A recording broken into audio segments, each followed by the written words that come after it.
À tous les jeudis, des fois c'est vendredi, tout dépendant de la manière dont la semaine roule, je fais une chronique à Choix Radio X, nos collègues de Québec, dans l'émission de Danny Hull, de DH.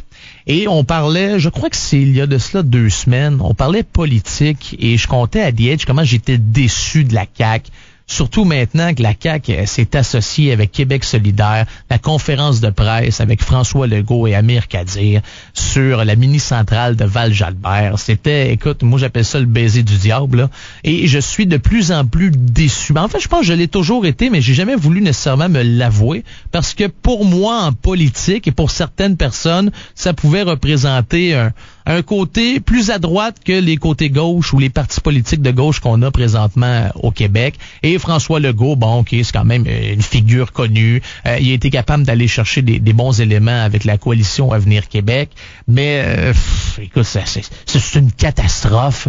Malgré toutes les bourdes du PQ depuis le début de leur arrivée au pouvoir, la CAQ n'a jamais été capable de prendre le dessus. On peut comprendre les libéraux, là. Parlez-en le moins souvent possible. Ils sont en train de se trouver un chef, puis eux autres, ils veulent surtout pas avoir le spotlight d'en face. Mais j'étais très, très, très déçu et j'étais en train de me dire, Colin, en tant que citoyen, en tant que Québécois, je me retrouve plus dans aucun parti politique. Et ça n'a pas été long. Petit message Facebook, une couple d'heures après ou le lendemain, d'un certain monsieur Adrien Pouliot qui me dit, ouais, attendez, là, on est là, nous autres, le Parti conservateur du Québec, et c'est le chef du Parti conservateur du Québec. On peut l'entendre régulièrement dans Montréal Live, qui est en direct sur nos ondes de la station de Montréal. Et on a M. Pouliot en studio ce matin. Adrien Pouliot, bon matin. Salut, bon matin. Vous allez bien? Très bien. Êtes-vous tanné de vous lever en disant « Hey, je suis là, moi aussi, là! » C'est sûr que le Parti conservateur du Québec, c'est un parti qui est en démarrage, c'est un start-up, donc on est petit, mais on fait notre chemin, puis on a beaucoup évidemment, Radio X, ça aide beaucoup parce que c'est des gens qui pensent la plupart du temps comme nous autres. Mais je dirais que politique plus à droite, là. À droite du centre, que j'appelle. Okay. C'est donc toute la grande tente de la droite, là, on veut récupérer ça, nous autres. Pas comme la CAQ qui se disent un peu plus de droite, mais qu'on se rend compte qu'ils sont pas mal plus à gauche que le milieu, là. Ben, François Legault se dit de la gauche efficace. Alors, ça dit tout. Ouais. Je pense qu'une émission, je sais pas si c'est l'émission de Moret, il a absolument nié qu'il était de la droite. Non, moi, je suis au centre, je suis bien au centre, puis je suis pas à gauche, je suis pas à droite. C'est comme s'il y avait honte un peu de se placer à quelque part. Nous, on est à droite. Quand je parle de droite, là, on t'entend, c'est plus de droits et libertés individuelles, plus de responsabilités individuelles, plus de choix pour les parents, plus de choix pour les patients. Donc, c'est ce que j'appellerais, entre guillemets, de la droite économique, là. C'est drôle, hein, quand on dit, M. Pouliot, la droite, parce que souvent, des gens vont se servir de ça comme si on était le diable, on était le démon. Tu sais, la droite, je sais pas ce qu'ils ont en tête, là. Ouais, je on sais mange pas les enfants pour le petit déjeuner, là. C'est en plein ça, tu sais. Puis quand ça fait pas notre affaire, écoute, on les brûle d'un camp. On dirait, on se fait souvent, tu sais, reprocher comme Hitler, puis je prends juste Stephen Harper, qui est pas, écoute, qui est de droite, mais qui pourrait l'être encore plus sur certains points. Mais on dirait que c'est ça, là. On dit que c'est le démon. Et pourtant, c'est pas ça. C'est de permettre aux gens d'avoir plus de liberté individuelle. Mais il me semble que c'est la moindre des choses, non? C'est pas ça qu'on veut, avoir plus de liberté? La gauche est terrorisée de la droite parce que la gauche, c'est les révolutionnaires des années 60. Les conservateurs d'aujourd'hui, on est les révolutionnaires d'aujourd'hui. Les anciens révolutionnaires, eux autres, ce qu'ils veulent aujourd'hui, c'est le statu quo. Ils veulent rien changer. Ils ont eu leurs bonbons, ils ont leurs bénéfices, ils ont leur rente, ils ont leur retraite dorée, ils ont leur convention collective, blablabla. Et donc, eux autres, ils sont assis sur leur steak, les 2 pieds sur le break, puis ils veulent rien changer. Les conservateurs d'aujourd'hui, ou les gens de la droite, c'est nous autres qui veulent changer, c'est nous autres les révolutionnaires, c'est nous autres qui voulons casser le modèle québécois, puis revenir à des valeurs plus, ce que j'appellerais traditionnelles, de liberté individuelle, de responsabilité individuelle, d'un État qui laisse la place aux individus, d'un État qui a confiance aux Québécois, que si on leur laisse de la place, que les Québécois sont capables de la prendre. Alors que les gens de la gauche, c'est la dépendance, l'État va vous dire quoi faire, on va vous dire où travailler, comment épargner. On va vous prendre en main. On va vous prendre en main, on va vous accompagner, on va vous accompagner avec des millions de règlements, puis 9 millions de permis par année qui sont émis au Québec parce qu'on peut rien faire au Québec sans avoir un permis. Alors donc, c'est ça la différence. C'est vrai, hein, ça, des permis, puis des permis, puis des permis. Ça arrête pas, ça, hein? C'est des privilèges. Tu sais, on est libre. Les gens disent, ouais, on est libre au Québec, tu sais.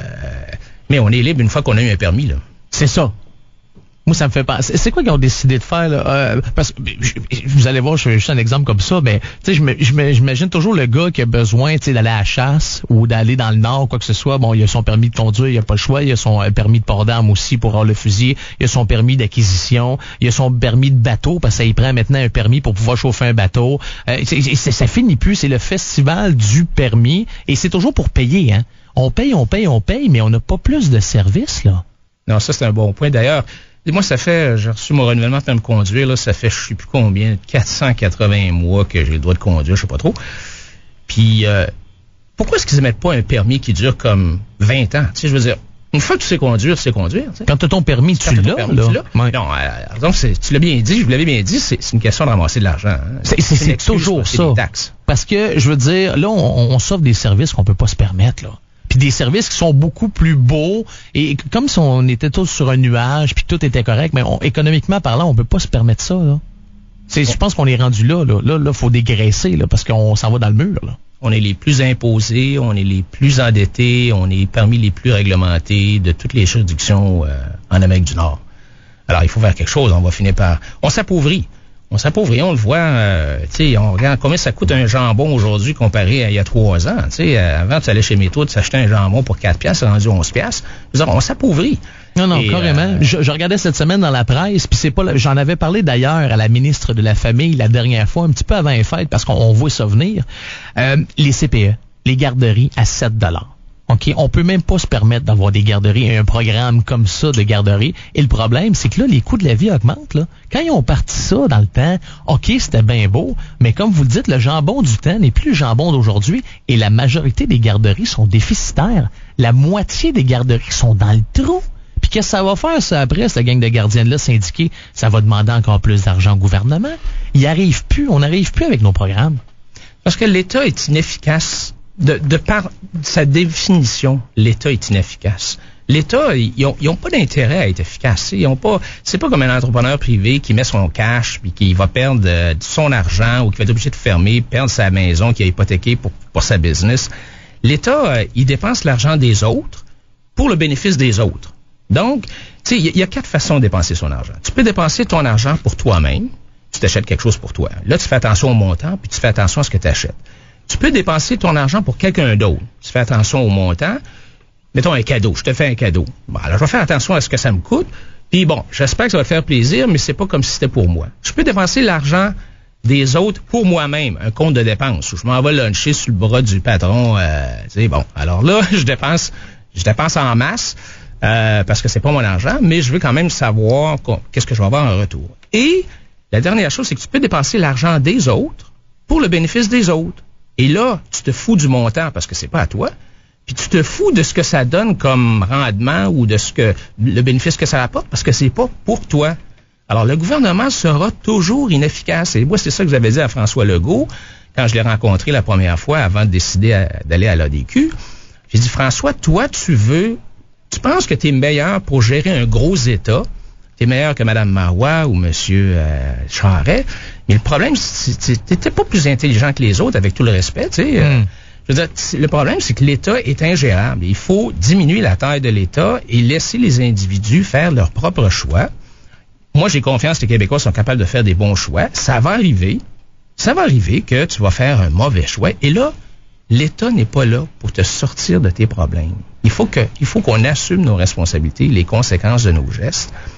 Et c'est un peu comme quand on élève nos enfants, tu sais, on dit, il va se brûler une fois sur le poêle, puis après ça, il va comprendre. Il va comprendre. Mais question que je me pose, puis c'est une question à 100 piastres ou à 1 milliard, on est-tu capable de dégraisser l'État? Parce que je regarde aller avec la puissance des syndicats, je me suis dit, je pense que la seule affaire qui risque d'arriver, là, c'est qu'on se plante bien comme faut puis qu'on reparte à zéro. On est-tu rendu là où il y a encore un espoir de pouvoir se dire qu'on va se sortir la tête du trou? Moi, je pense que oui. Moi, je l'ai fait en entreprise, des redressements d'entreprise. Je comprends que l'État, c'est pas une entreprise, mais moi, je pense qu'il faut regarder d'abord, il faut se poser la question, qu'est-ce que l'État doit absolument faire? OK? Puis, quelles sont les affaires que l'État n'est pas obligé de faire? Bon, alors, les choses que l'État n'est pas obligé de faire, ça, on peut peut-être en laisser de côté. Tu le budget de l'État, c'est 72 milliards par année. Je peux pas croire qu'il n'y a pas une couple de milliards qu'on peut laisser tomber, là. Des choses qui sont pas absolument nécessaires pour notre survie, là. Les choses qu'il faut que l'État fasse, il peut le faire lui-même ou il peut le donner en sous-traitance. Puis là, appelle ça un PPP, appelle ça un whatever, mais normalement, le privé est plus efficace pour... alors, prenons par exemple le transport en commun. On décide que, oui, OK, il faut que l'État se mêle au transport en commun. Mais qu'est-ce qui dit qu'on ne pourrait pas sous-traiter le transport en commun à Montréal à Keolis, à Veolia, ou peut-être à un regroupement des chauffeurs qui s'incorporent à une compagnie puis qui disent, OK, moi, je vais prendre le circuit 129 puis je vais le faire rouler. Puis... Alors donc, on pourrait sous-traiter. Et finalement, les choses que l'État doit faire lui-même, il faut absolument que ce soit ses employés, je suis sûr qu'on peut être plus productif. Moi, j'avais acheté Entourage Solutions Technologiques, puis avec la même convention collective, les mêmes employés, en 5 ans, j'ai augmenté la productivité de 40%, puis la qualité de 40%. Alors, ça se fait, mais il faut avoir les bons incitatifs. Il faut donner aux employés les bons incitatifs pour le faire. Je veux vous entendre sur plusieurs points. Là, le chômage, OK, l'assurance-emploi, on en parle beaucoup. Vous pensez quoi de ça, M. Pouliot? La chicane qu'il y a présentement avec les coupures pas les coupures, en fait, avec le réajustement que les conservateurs veulent faire. C'est encore une fois, c'est une question d'incitatif. Il faut que notre filet social, puis en passant, je suis d'accord pour qu'on ait un filet social là, pour aider les plus démunis qui sont pas capables de subvenir à leurs besoins. Hein? Alors, il faut pas les plus démunis, puis pas capables de subvenir à leurs besoins. Alors, si on a un filet social, il faut que les mesures soient bien stipulées, puis il faut encourager leur retour à l'indépendance. On ne veut pas garder les gens dans un état de dépendance. Bon. L'assurance-emploi, ça a toujours été bien clair. Il n'y a rien de nouveau là-dedans. Il faut que tu te cherches un travail. C'est pas party, une vacance. Il faut que tu te cherches un travail. Il faut que tu fasses des efforts raisonnables pour te trouver un travail qui a de l'allure. Alors, ce que les conservateurs disent, c'est que on va vous encourager, on va vous donner une meilleure indication de ce que vous pouvez faire. Donc, si ça fait 15 semaines, je pense que c'est ça, 15 mois que tu es sur le chômage en 5 ans, là, tu es un prestataire fréquent, et on va te dire, nous autres, comment est-ce que tu peux t'aider pour pour vraiment te trouver un emploi. Donc, après 7 semaines, mettons que tu es un camionneur, les premières 7 semaines, tu peux regarder seulement dans le camionnage, mais après 7 semaines, là, de toute évidence, c'est un peu difficile. Il va falloir que tu élargisses ton champ de recherche. Et puis, peut-être que tu vas être obligé de prendre un travail où tu es compétent. Je parle pas de flipper d'hamburger, là, mais peut-être qu'au lieu de faire du camionnage en vrac, tu vas être un courrier puis tu vas faire de la livraison de courrier. Alors, donc, l'approche de Harper, c'est d'inciter les gens à retourner au travail. Et en passant, la réforme de M. Harper ne force personne, absolument personne, à recevoir moins d'argent en travaillant que de ce qu'il y avait sur l'assurance chômage. Oui, ça, c'est bien important. Bon, Mme Marois, elle, ce qu'elle a fait hier, elle a bêtement coupé 20 millions dans le programme d'assistance sociale. Et ça change rien. Ça aide pas les gens à retourner au travail. C'est pas un incitatif. Là, ça donne pas, là, tout ce qu'on apprend, c'est que, puis on parlait avec Mme Maltais hier, Agnès Maltais, qui nous expliquait, pour les 55 ans et plus, là, on se rend compte que les emplois âgés retournent au travail. Puis là, je dis, mais voyons donc, c'est ça. T'sais, les gens qui sont en désintox, on coupe les gens. Elle me disait hier, mais quand ça fait quasiment 3 mois que tu es en désintox, d'habitude, une désintox, ça dure 45 jours. On va te couper ça après. Là, on fait, voyons donc, ça marche pas, là. On n'a pas choisi la bonne cible dans l'aide sociale. Il faut trouver des incitatifs pour que les gens retournent au travail. N'oublions pas, là, que il y a à peu près 125 000 personnes sur l'aide sociale au Québec qui sont aptes au travail. Et savez-vous, c'est quoi la moyenne de mois sur lesquels ils sont sur l'assistance sociale? Ça fait combien de mois en moyenne qu'ils sont sur l'assistance sociale? Ces gens-là qui sont aptes au travail? Aptes au travail? Je dirais, écoutez, en termes de mois? Ouais, en moyenne? J'ai juste 24 ou 36 en tête, là. Non. 108. 108 mois. 108 mois, ça fait 9 ans en moyenne. Que ces gens-là sont aptes au travail, mais qui sont sur l'aide sociale. Ouais. C'est inacceptable, là. C'est inacceptable. Donc, il faut trouver un incitatif pour que ces gens-là retournent au travail. Qu'est-ce que vous pensez, M. Pouliot? Puis on pourrait parler, écoutez, pendant des heures, puis je veux vous réinviter aussi parce que j'aimerais ça prendre le temps, une bonne journée de jaser avec vous, prendre une bonne demi-heure, 45 minutes pour faire le tour un peu de ce que le Parti conservateur du Québec offre en fait, comme option pour les Québécois. Mais pour aujourd'hui, je veux savoir qu'est-ce que vous pensez du gouvernement actuel, de la manière que c'est géré, de la manière que ça se passe. Vous avez vu les manifestations étudiantes hier. Êtes-vous fiers du Québec d'aujourd'hui? Moi, je suis un éternel optimiste, mais je dois dire que non. Je peux pas dire que en regardant ce qui se passe hier soir, ou ce qui se passe depuis 2 ans, ou ce qui se passe depuis que le Parti québécois est au pouvoir, je peux pas dire que je suis très fier de ça. Je suis un peu découragé de voir. Pourtant, on aurait pensé que les péquistes, ayant déjà été au pouvoir, auraient été mieux préparés à prendre le pouvoir.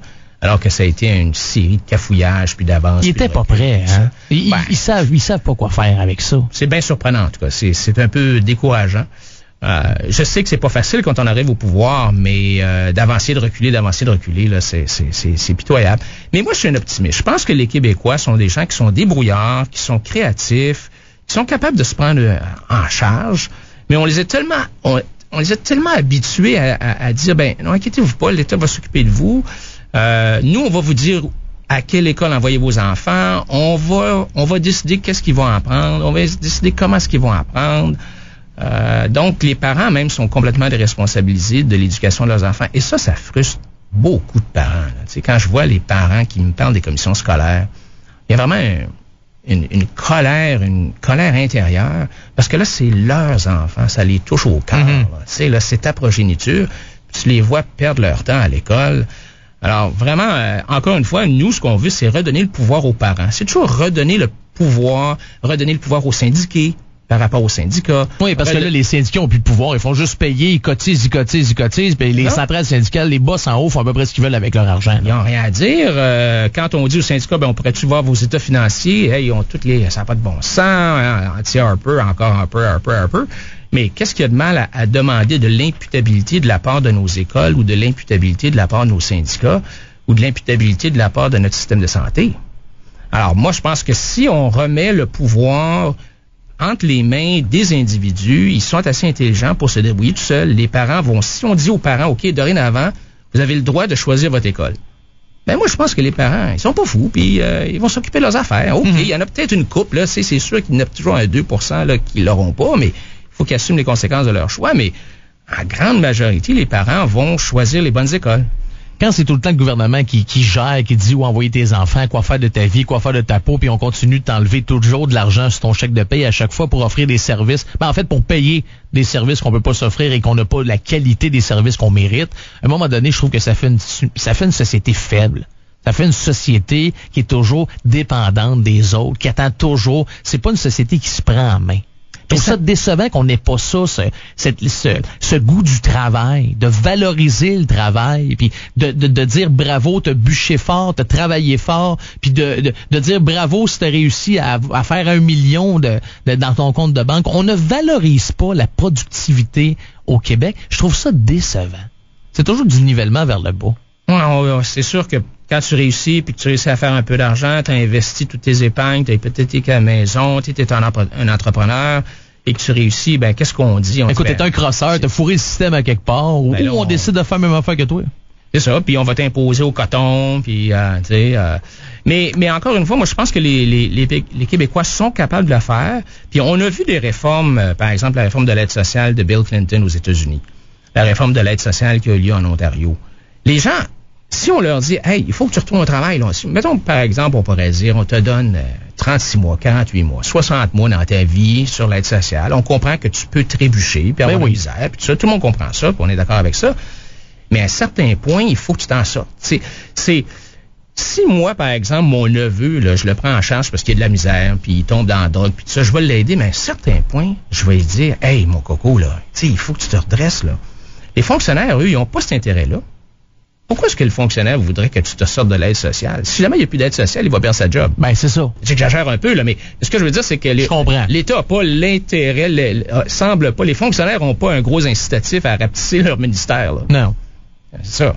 Alors, donc, il faut avoir confiance aux gens, il faut délimiter le rôle de l'État, il faut surtout revenir à des concepts de base comme la liberté et la responsabilité individuelle. Puis quand je parle de droits individuels, je parle pas des droits Tu sais, la gauche a inventé un paquet de droits. Le droit au logement social, le droit à l'éducation. Ça, c'est tous des droits inventés. Moi, je parle des droits fondamentaux.